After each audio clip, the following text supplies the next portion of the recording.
The scientific discoveries made by him give a possibility to reckon him among the outstanding physicists of the 18th century, though he wasn't a scientist according to both his education and to his occupation. The man upheld natural and inalienable human rights and stood up for separating the North American colonies from Great Britain. Benjamin Franklin is rightfully considered to be one of the founding fathers of the United States of America.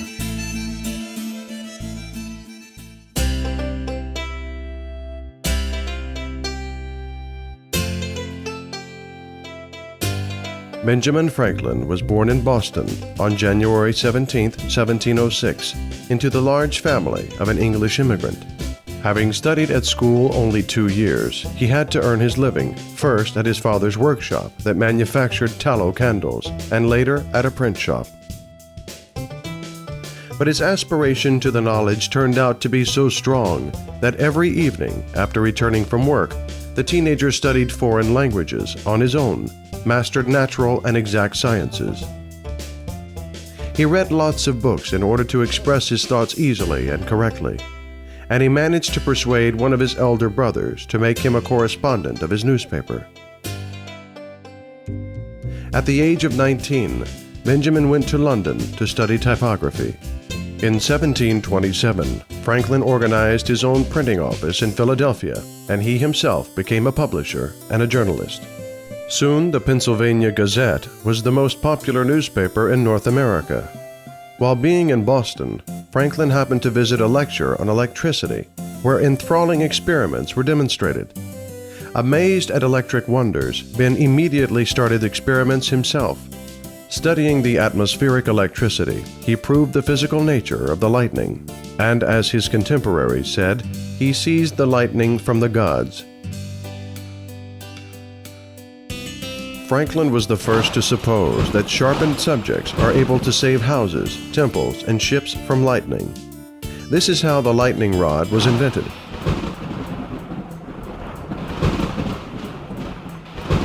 Lightning rods devised by Franklin were placed on the roofs of houses in different countries. In just 7 years of independent scientific researches, Franklin developed the theory explaining the origin of storms, took part in studying the Gulf Stream, invented lamps for streets, an economical stove, a rocking chair, and many other things. In addition to that, he is known as the founder of the first public library in the United States and the Academy of Philadelphia.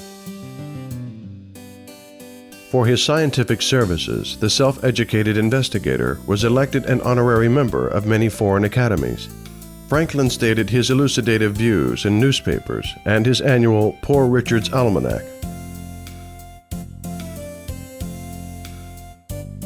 In 1736, Franklin became a secretary at the General Assembly of Pennsylvania. At the same time, for 4 decades, he was the Postmaster of Pennsylvania and then Postmaster General of all British colonies in North America.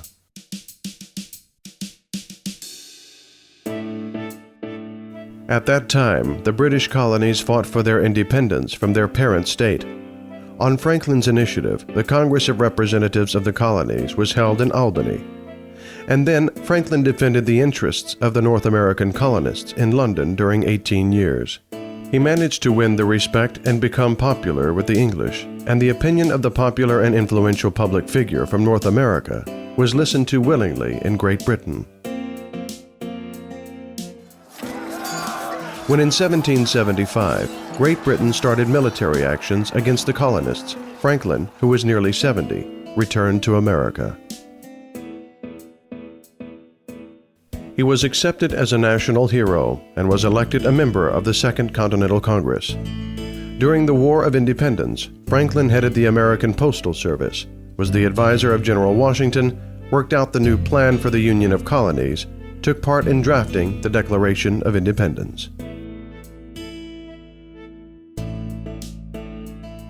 His diplomatic talent helped America get France as an ally, and during the peace talks in Paris, Franklin, who was a member of the American delegation, concluded a peace treaty with Great Britain.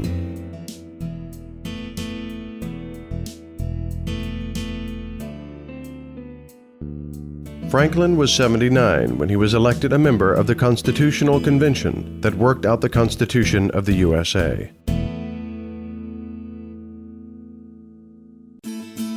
During the last years of his life, Benjamin Franklin wrote some articles and the huge autobiography where the story of his own life is accompanied by ironical and wise statements.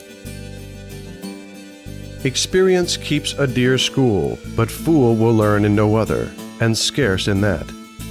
In this world nothing can be said to be certain, except death and taxes. The aphorism, "Time is money," is also ascribed to Franklin.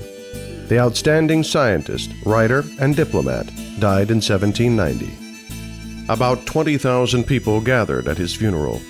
The epitaph on his tomb says, "He seized the lightning from the gods and the scepter from the tyrants." Benjamin Franklin is the only one among the Founding Fathers who put his signature to all three of the most important historic documents confirming the formation of the sovereign state: the Declaration of Independence, the peace treaty between the USA and Great Britain, and the Constitution of the United States of America.